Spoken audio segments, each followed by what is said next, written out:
GST परिषद की 48वीं बैठक खत्म हो गई। जीएसटी काउंसिल की 48वीं बैठक में कई फैसले लिए गए।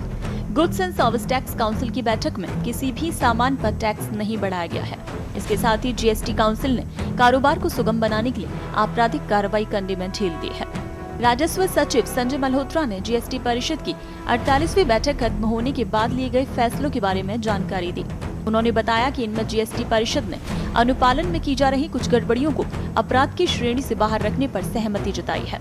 इसके साथ ही अभियोजन शुरू करने की सीमा को दोगुना कर 2 करोड़ रुपए करने का फैसला किया। केंद्रीय वित्त मंत्री निर्मला सीतारमण ने कहा, कोई नया टैक्सेशन नहीं लाया गया है। बायोफ्यूल यानी कि जैव ईंधन पर जीएसटी टैक्स 18% से घटाकर 5% कर दी गई। वहीं बायोफ्यूल यानी जैव ईंधन पर जीएसटी 18% से घटाकर 5% किया गया है। वहीं दालों के छिलकों पर जीएसटी अब 0 कर दिया गया।